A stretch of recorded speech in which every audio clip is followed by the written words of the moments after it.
Dalam Islam, penentuan awal bulan dilakukan dengan kaedah ru'yah ataupun cerapan dan hisab berpandukan kriteria imkanur ru'yah, keboleh nampakan anak bulan atau hilal. Namun pada tahun yang mencabar ini, proses cerapan dibuat agak berbeza selari pematuhan Perintah Kawalan Pergerakan PKP. Jadi untuk laporannya kita bersama Fazrin Zahardin. Berdasarkan mafhum hadis Nabi SAW menerusi hadis riwayat Bukhari, janganlah kamu mula berpuasa melainkan setelah melihat hilal. Pada zaman ini, jika cerapan tidak dapat melihat dengan jelas anak bulan itu akibat cuaca, ilmu hisab bagi penentuan awal bulan dapat mengatasi masalah di negara berawan tebal seperti negara kita.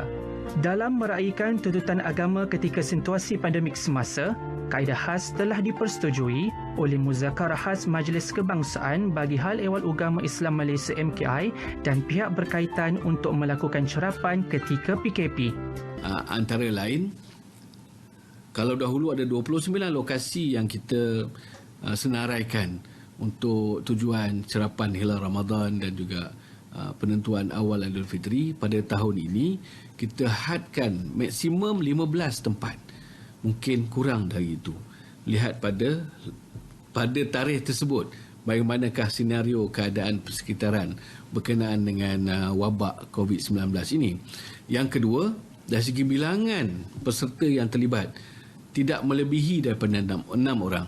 Itu memang telah kita persetujui. Artinya akan ada seorang pegawai pelapor yang akan melapor kepada pejabat penyimpan mohon besar raja-raja. Yang kedua, ada 2 orang urus dia bersama dengan pegawai teknikal.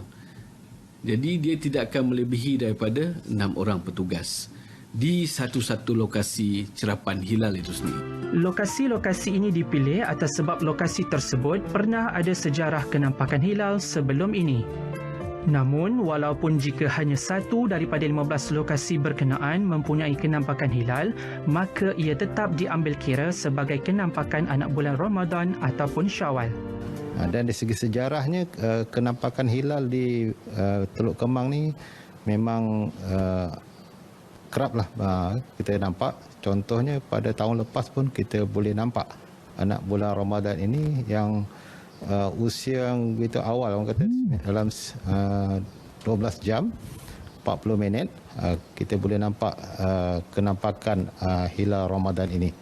Jadi salah satulah orang kata tempat yang kerap boleh nampak anak bulan Ramadan ini di Baitul Hilal lah.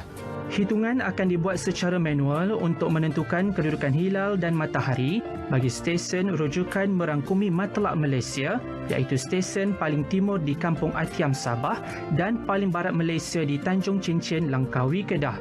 Sebab keputusan bagaimana nak diputuskan sama ada besok itu puasa ataupun mengikut hisab adalah tertakluk pada keputusan Jawatankuasa Yang Memandah. Dia tak mau ikut hukum majoriti, kita fikirkan lah. Tidak.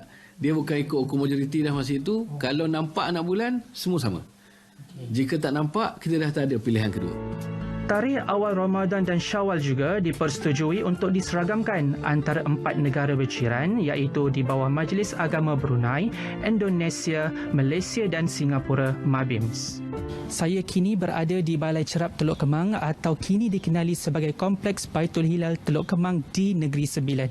Ini merupakan lokasi pertama cerapan anak bulan di Malaysia sejak tahun 1970 dan Balai Cerap ini merekodkan kenampakan anak bulan paling tinggi dalam sejarah negara. Apa yang pasti, antara hikmah utama Ramadan dimulakan dengan cerapan anak bulan adalah bagi mendorong umat Islam melakukan kajian ilmiah falak dan astronomi secara berterusan terhadap jasad samawi ciptaan Tuhan. Selamat menyambut Ramadan Al-Mubarak. Fazrin Zahardin, laporan JAKIM untuk RTM.